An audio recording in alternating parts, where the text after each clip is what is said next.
एक सवाल देखें बच्चों, दो बिंदु आवेशों के बीच निर्वात में 1.0 मीटर की दूरी पर विद्युत स्थैतिक बल का न्यूनतम मान ज्ञात करें।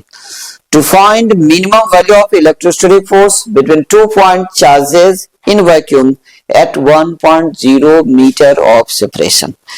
इसकी सॉल्यूशन अगर आपको करना है तो जैसा कि आप जानते हो बच्चों कि इलेक्ट्रोस्टैटिक फोर्स जो होता है, इलेक्ट्रोस्टैटिक फोर्स है F। तो इलेक्ट्रोस्टैटिक फोर्स F इक्वल आप लिखते हो कि 1/4 पाई इप्सिलॉन नॉट वैक्यूम में Q1 Q2 under modulus by R square. आप फोर्स का फॉर्मूला जानते हो। जब आपको फोर्स की मिनिमम वैल्यू निकालना है तो आप देख सकते हो फोर्स की जो वैल्यू है वह मिनिमम कब होगा, जबकि ये चार्ज का प्रोडक्ट मिनिमम होगा तो फोर्स की वैल्यू मिनिमम होगा। तो पहले आप ये सोचिए कि यहाँ पर चार्ज होगा कितना, तो बच्चों फोर्स की मिनिमम वैल्यू आपको चाहिए तो चार्ज का मिनिमम वैल्यू लेना पड़ेगा।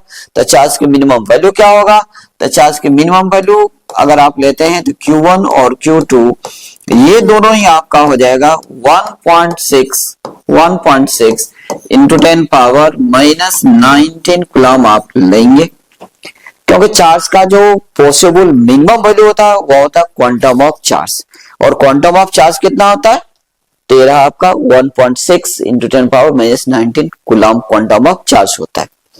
अब R तो आपको दे ही दिया है, डिस्टेंस दिया आपको 1 मीटर की सेपरेशन पर आपको निकालना है, तो R जो है आपके लिए वह है 1 मीटर। और लीजिए बच्चों, अब आप इसमें वैल्यू सेट कीजिए, फोर्स आसानी से निकलेगा, बहुत आसानी से निकलेगा। तो ये आप लिख रहे हो कि मिनिमम वैल्यू फोर्स का ये रहा मिनिमम वैल्यू। तो ये जो 1/4 पाई एप्सिलॉन नॉट है इसकी वैल्यू कितना होता है, तो इसकी वैल्यू होता है 9 into 10 to the power 9 SI system में। Q1 और Q2 दोनों की वैल्यू बिल्कुल इक्वल 1.6 इंटू 10 पावर -19, और फिर Q2 की वैल्यू भी इतना ही है यानी 1.6 इंटू 10 पावर -19, और R जैसा कि 1 दिया हुआ है तो यहाँ आप लिखेंगे 1 का स्क्वायर एक्चुअली 1.0 का स्क्वायर 1.0 का स्क्वायर आप करोगे। अब आप इसको कैलकुलेट करोगे तो कैलकुलेट करने का भी अच्छा तरीका ये होगा कि पहले जो अंक है जो न्यूमेरिक दिए हुए उसको आप लिखिए। तो आप देखेंगे यहां पर है 9, उसके बाद ये 1.6, फिर ये आपका 1.6।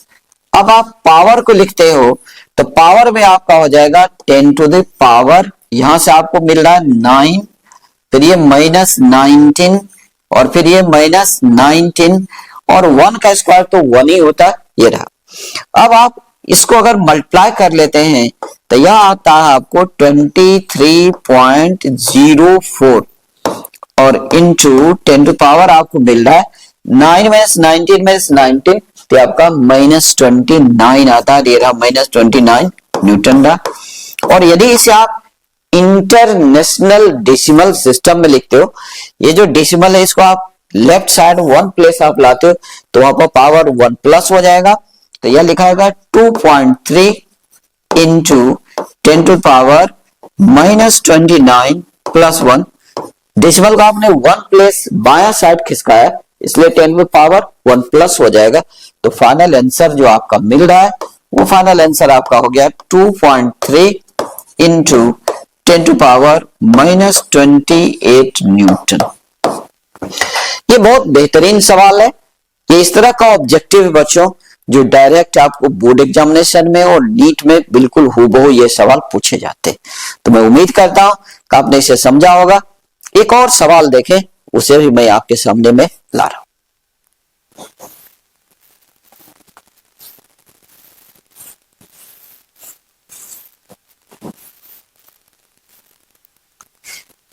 मेरा दूसरा क्वेश्चन बच्चों, दूसरा क्वेश्चन है कि आवेश कैपिटल Q को दो भाग में किस प्रकार विभाजित करने पर उनके बीच किसी भी दूरी पर विद्युत स्थैतिक बल का मान महत्तम होगा। How charge capital Q is divided into two parts as electrostatic force between them is maximum at any separation। यानी एक चार्ज आपको दिया हुआ कैपिटल Q उस चार्ज को आपको दो भाग में बांटना है। आप किस प्रकार बांटते हो जिससे कि दूरी चाहे कुछ भी हो, उसके बीच में जो इलेक्ट्रोस्टैटिक फोर्स है वो मैक्सिमम होना चाहिए, यह आपसे पूछा गया है। अगर इसकी आंसर आप देखोगे तो इसका आंसर तो ये थर्ड नंबर इसका सही आंसर है, थर्ड नंबर आंसर बिल्कुल सही है। अब देखिए यह आएगा कैसे, तो आप यहां देखोगे यहां पर जो टोटल चार्ज आपको दिया हुआ है, ये रहा आपका टोटल चार्ज। टोटल चार्ज आपको दिया हुआ कैपिटल Q। अब इस टोटल चार्ज आपको दो भाग में बांटना है। तो मान लेते हो आप, लेट मतलब माना कि ये जो पहला भाग है Q1, इसे आप मान लेते हो Q है, तो जो दूसरा भाग होगा Q2, ये रहा Q2, तो जाहिर है कि ये टोटल चार्ज Q है, उसमें से पहला भाग को घटाइएगा तो ये दूसरा भाग निकल गया, ये दूसरा भाग रहा। अब आप जानते हो कि ये जो इलेक्ट्रोस्टैटिक फोर्स है F, ये फोर्स कितना होता है, तो constant K Q1 Q2 under modulus by R square, अगर आप मैग्नीट्यूड लेते हो तो ये रहा फोर्स आपका। अब देखिए बच्चों, ये जो आपका फोर्स का वैल्यू है, इसकी वैल्यू अगर आप लिखते हो तो F इक्वल टू, अब अगले स्टेप में आप लिखते हो K, Q1 के प्लेस पर आप Q लिखते हो, Q2 के प्लेस पर capital Q minus small q आप लिखोगे, बाय R स्क्वायर आप लिखोगे। अब इसे आप मल्टीप्लाई कर लेते हो इसको, तो देखिए अगले स्टेप में यह फोर्स F इक्वल टू क्या लिखा था, लिखाएगा K बाय R स्क्वायर, मैंने कांस्टेंट को बाहर कर दिया और यहां क्या बच रहा है, तो इस स्मॉल q को इसमें मल्टीप्लाई करते हैं तो यह लिखाएगा capital Q into small q minus ये स्मॉल q का स्क्वायर आपको लिखाता है।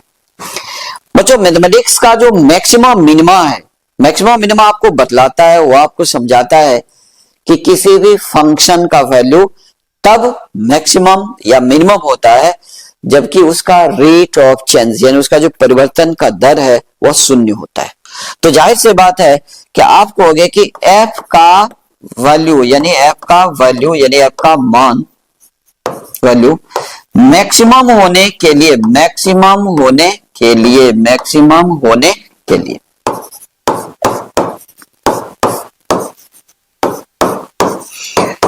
x का वैल्यू मैक्सिमम होने के लिए ये जो df है बाय dq, इसलिए क्योंकि चार्ज के रिस्पेक्ट में ये हुआ है, इसलिए df बाय dq क्या होगा, जीरो होना चाहिए। अब आप देखें कि df बाय dq अगर जीरो हो जाता है तो यह कितना आ रहा है। अब आप अगले स्टेप में आते हो, आप कहते हो कि d बाय dq और f की वैल्यू अगर आप रख लेते हो तो जैसा कि आपने देखा कि f equal to k by R square, तो आप कहोगे कि k बाय आर स्क्वायर और ये रहा bracket capital Q small q minus q square. अगले स्टेप में आप आइए बच्चों, तो अगले स्टेप आप क्या लिखते हो, ये जो k बाय आर स्क्वायर है, तो ये इलेक्ट्रोस्टैटिक फोर्स कांस्टेंट है और ये सेपरेशन, क्योंकि आपको कह रहा है किसी भी सेपरेशन पर, तो ये दोनों कांस्टेंट है, ये दोनों क्या कांस्टेंट है और ये होना चाहिए आपको जीरो, क्या होना चाहिए जीरो। तो अगले स्टेप में आप कर सकते हो कि d by dq, d by dq ये रहा q small q minus q square equal ये रहा जीरो। अगर इस आर स्क्वायर के इस भाग में ले जाते हो तो आप आर स्क्वायर से मल्टीप्लाई ही कर दो और ये के जो है इससे आप डिवाइड कर लोगे, तो फाइनली ये तो आखिर जीरो ही होगा, ये जीरो रहा। अब इसे डिफरेंशिएट अगर करते हो तो जैसा कि ये कैपिटल Q कांस्टेंट है, कैपिटल Q क्या कांस्टेंट है, तो यह dq बाय dq तो 1 हो जाता है, तो यह लिखाएगा आपका कैपिटल Q और यहां हो जाएगा आपका dq बाय dq, ये 1 हो जाएगा, माइनस ये जो d by dq q square है, तो q स्क्वायर को डिफरेंशिएट करने पर यह 2q होता है, क्योंकि आप अच्छी तरह से जानते हो कि d by dx x square तो 2x होता है, तो उसी तरह से d by dq q square तो यह 2q हो जाएगा और ये रहा आपका जीरो। तो अगले स्टेप में आप क्या कहोगे, ये देखिए आप, ये रहा 2q, आप दूसरे भाग में ले जाएंगे तो 2q इक्वल टू बच जाएगा कैपिटल Q, तो देयरफॉर ये जो आपका Q का वैल्यू है ये आपका हो जाएगा Q बाय 2। तो पहला भाग आपका q/2 आ रहा है, तो जाहिर है कि दूसरा भाग भी q/2 ही होगा। तो जाहिर है कि इस कंडीशन में आपका जो आंसर आ रहा है आपका आंसर हो जाएगा q/2 और q/2, यानी पहला भाग अगर q/2 है तो दूसरा भाग भी q/2 ही होगा। इसका मतलब है कि ये जो आंसर है आपका, यहाँ क्वेश्चन ऑप्शन नंबर 3 जो आपका बिल्कुल सही है, तो तीसरा ऑप्शन बिल्कुल सही हो रहा है यहाँ पर। ये भी बहुत अच्छा क्वेश्चन है, काफी बेहतरीन क्वेश्चन है। तो मैं उम्मीद करता हूं कि आपको लाभ मिला होगा। मैं अगले दिन फिर आपके लिए कुछ अच्छे सवाल को लेकर के आऊंगा। आप जरूर वॉच करते रहेंगे फिजिक्स पाठशाला को।